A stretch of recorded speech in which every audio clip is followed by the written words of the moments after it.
안녕하세요, 성도님. 박영 목사입니다. 슬기로운 교리 생활. 오늘 제 11문 할 차례인데요. 우리 11분 같이 질문과 답을 보겠습니다. 오늘 질문은 이렇습니다. 하나님은 여섯째 계명, 일곱째 계명, 여덟째 계명에서 무엇을 명하십니까? 답은 하나님은 여섯째 계명에서 이웃을 해하거나 미워하지 말라고 명하셨습니다. 일곱째 계명에서는 정결하고 신실하게 살라고 명하셨습니다. 여덟째 계명에서는 다른 사람의 소유물을 허락 없이 가져가지 말라고 명하셨습니다. 성도님, 우리가 지금 이 십계명을 살펴보고 있잖아요.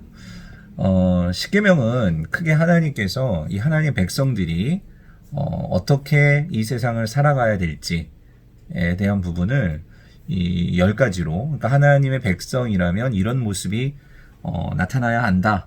즉 하나님의 백성의 정치성이라고 할까요? 하나님의 백성의 그 모습을 규정해주는 그것을 이제 율법이라는 형식으로 10가지로 이것만큼은 분명하게 너희들이 지킴을 통해서 하나님의 백성임이 세상에 드러나야 한다 하는 것을 구약 백성들에게 그렇게 주신 말씀인데요. 그렇다면 이 구약의 이 율법이 과연 오늘날 우리에게도 적용되는 것이냐 하는 이런 신학적인 질문이 나올 수 있겠는데, 이 부분은 분명히 예수님께서 이 십계명을 가지고 예수님이 그 십계명을 해석해 주신 바가 있기에 산상수훈의 말씀에서요. 그래서 이 십계명은 오늘 우리 신약 백성들에게도 해당하는 그런 말씀이죠. 그래서 십계명은 크게 1계명부터 4계명까지는 하나님에 대한 우리의 바른 태도, 그리고 이제 5계명부터 제 10계명까지는 이 사람을 향한, 즉 이웃을 향한 우리의 바른 태도, 그것을 규정해 주는 말씀인데요. 오늘은 이제 6계명부터 이 8계명, 즉 사람들을 우리가 어떻게 대하고 관계를 맺어야 할지 그 부분을 말씀해 주는데요. 사실 오늘 이 6번째 계명은 오늘 우리가 앞에서 본 이 답은 해석된 말씀인데, 10계명에서는 이렇게 돼 있죠. 여섯째 계명은 살인하지 말라. 그리고 일곱째 계명은 간음하지 말라. 그리고 여덟 번째 계명은 도둑질하지 말라. 이 계명인데요. 아마 웬만해서는 우리 성도님들이 이 6계명, 7계명, 8계명을 다 나는 다 잘 지키고 있어라고 말씀하지 않을까? 그런 생각을 해봅니다. 그런데 이 6계명, 7계명, 8계명을 예수님은 이 부분을 단지 이렇게 명시적으로 나와 있는 살인, 간음, 이 도둑질이라는 이 행위에만 국한해서 말씀하지 않으셨고요. 너희들이 정말 하나님의 백성이라면 특별히 예수 그리스도를 통해서 새롭게 하나님 나라 백성된 이 새 언약, 그 새 하나님 나라의 백성이라면 너희들은 이렇게 살아야 된다라고 주님께서 이 구약의 십계명을 해석해 주셨는데, 이 살인하지 말라, 이것은 단지 사람을 죽이는 거, 그 행위만이 아니라 너희들이 형제를 미워하고 또 형제들에 대해서 비꼬는 말을 하고, 그래서 예수님은 나가라 하는 자라고 말씀하셨는데, 이 말은 이 돌대가리야라고 하는 이런 표현을 쓰는 이런 마음을 품는 거, 그게 살인한 거다라고 말씀을 하셨고, 그리고 간음하지 말라에 대해서는 어떤 육체적인 어떤 행위의 간음뿐만이 아니라 마음속에 음욕을 품는 거, 마음속에 합당하지 못한, 정결하지 못한, 신실하지 못한 그런 태도를 보이는 거, 그것도 간음한 거다라고 말씀을 하셨죠. 그리고 도둑질하지 말라, 이 말씀은 단지 남의 물건을 훔치는 그런 상황뿐만이 아니라 예수님은 내가 남보다 많이 가지고 있는 것, 즉 하나님께서 우리에게 남들보다 많이 주신 그것을 섬기는 일에, 그들을 위해서 나누는 일에 쓰지 않고 내가 그것을 다 나만을 위해서 쓴다면 그것은 도둑질한 것이다 라고 그렇게 해석을 말씀해 주셨죠. 그래서 성도님, 우리가 오늘 이 본문 살인하지 말라, 간음하지 말라, 도둑질하지 말라, 이 말은 단지 그 행위에 국한하여서 우리가 생각해 볼 그런 말씀이라기보다 조금 더 그 의미를 우리에게 적용해서요.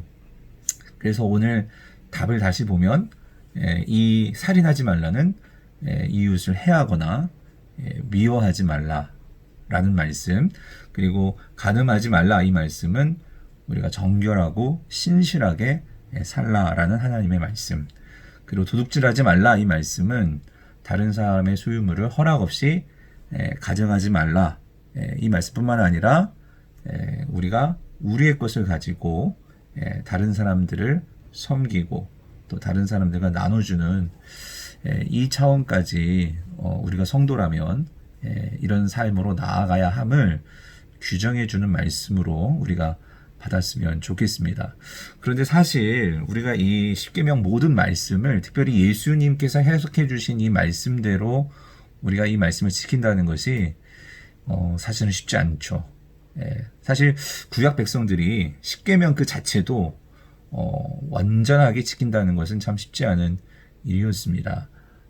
그래서 사실 이 십계명은 우리에게 그것을 어떤 지킴으로 우리가 어떤 의로워짐을 요구하는 말씀이라기보다는요, 이 십계명을 통해서 우리의 부족함, 우리의 죄성, 우리의 그런 완전치 못함을 우리가 깨달아 알므로 더 하나님의 긍휼과 은혜를 구하는 차원으로 나아가는, 그래서 결국 오늘 이 십계명은 이 모든 우리의 이 불의와 우리의 죄를 다 용서하시고 우리가 순종하지 못한 그 모든 것들을 완전하게 순종하신 이 예수 그리스도를 바라보게 만들고, 그 예수 그리스도를 의지하게 만들고, 그리고 그 예수 그리스도가 이루신 그 십자가에서 완전하게 성취하신 율법의 성취로서의 그 의, 하나님의 구원, 하나님의 그 은혜를 우리가 받아서 그 은혜에 감격해서 비록 우리가 연약하지만 부족하지만 그래도 우리가 하나님의 백성으로서 우리가 형제를 사랑하고, 그리고 우리가 정결하고 의로운 태도를 가지고 하나님이 주신 것들을 나만을 위해서가 아니라 서로 나누고 그것을 가지고 선한 일에 힘쓰는 그 하나님의 백성의 참된 모습으로 나아가도록 하나님께서는 우리를 그렇게 인도하시는 그 뜻이 담겨 있는 것이 바로 십계명입니다. 그래서 성도님, 비록 우리 연약하지만 우리를 도우실 성령님이 계시잖아요. 그 성령님 의지하면서 우리가 정말 지향해야 할 바른 모습이 무엇인지를 알려주는 이 십계명을 바라보면서 우리의 삶의 방향, 우리의 삶의 모습이 잘 정돈되어지고 하나님이 기뻐하시는 그 삶으로 나아가는 저와 우리 모든 성도님들 되었으면 좋겠습니다. 오늘 이 말씀들을 나의 삶에 적용하면서 또 우리의 실천과 적용을 우리 성도님의 삶에 꼭 적용하시고 또 묵상하시고 이 교리를 한번 곰곰이 생각해 보시는 시간이 있게 되시기를 바랍니다. 그럼 다음 시간에 우리 또 다시 만나도록 하겠습니다. 감사합니다.